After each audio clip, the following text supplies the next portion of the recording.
Today we're gonna bring a little mini projector. We're gonna set it up. If you guys can see the blue light going right now, we're gonna set it up, and we're gonna talk a little bit more about the button setup and also about the back end. So right now, let's go ahead and turn it on and see what we see. Right now we have the lights on. We're gonna crank it up. Controller. Make sure 2 AAA batteries, or you could turn it on in the front and you'll see the logo design. You can see it through light. We have an LED light over us. We're actually going to test it out without any turning off the light first. So see how well it works with actual light, how many lumens you have in here. Right now we're picking the HDMI 1. So the good thing is about it, if you connect anything into it, I'm going to connect this USB. This USB was provided with it too, so you can transfer some of the stuff over.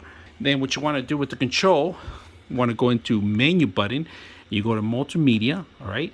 And multimedia, it gives you their display in here. On the top, you're not able to see it right now, but I see movie. We go into the projector, and then we're going to play a movie in here. If you can see, the speakers are super loud. They're not that bad, but I will recommend you get better speakers because they are eventually going to be loud, not loud enough for a movie entertainment center. So you want to maybe get additional speakers, but I like that they include the speakers.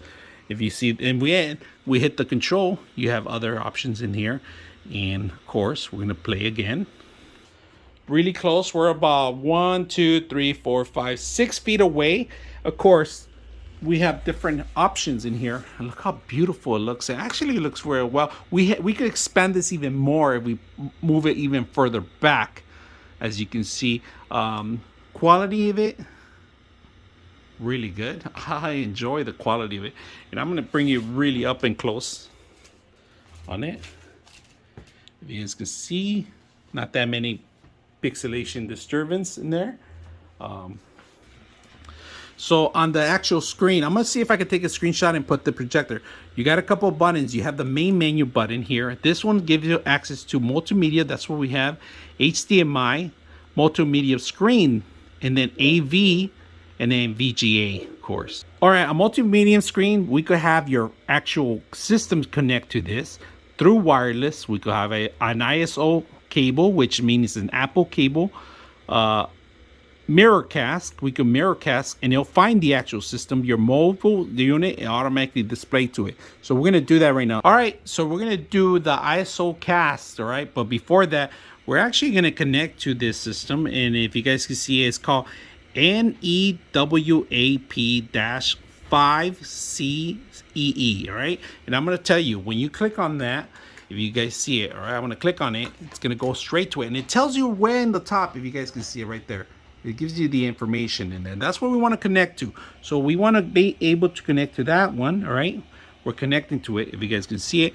So we are connected to it now. Now we're able to broadcast on the same network. We're going to try to present some of the movies over to our actual system in here. So we have movies from our iPad. We're going to push play, but before that, we want to make sure that we are going to turn off the audio, all right? We're going to get Apple. Playback. We're gonna go to the Apple. Nope. We're gonna go into our broadcast here, if you guys can see it, and it's gonna send it over to there. All right, and give it a second, couple of seconds, and there we are. If you guys can see it, we're actually broadcasting from our iPad. We're broadcasting in here, multicasting system. And it's working very well. If you guys can see, I have controls from the controller and from the actual iPad to control both of them. Here, we're gonna have our VGA connection. We have an AV connection. We have the actual 3.5 jack connection that you could add either headsets or speakers. 2 USBs that you can power devices. And then you have HDMI connection. And you have your speaker out here. And then your fan intakes, of course. And if you ever lose the controller, that's not a problem because all the functions are right above it too. So every single function of it is right there.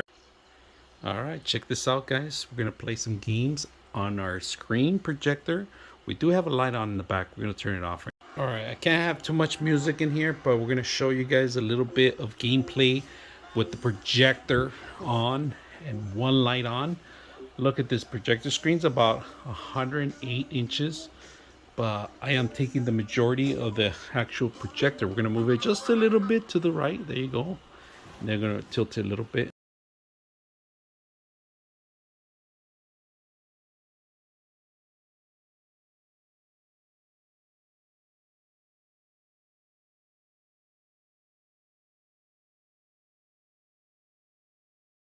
With the lights on, all right, we're going to show you how you can see it, how bright it is. You can still see it with the lights on. So still powerful enough to see it, even with all the lights are on. So not that bad if you're going to do a house party or something, or karaoke, or watch movies.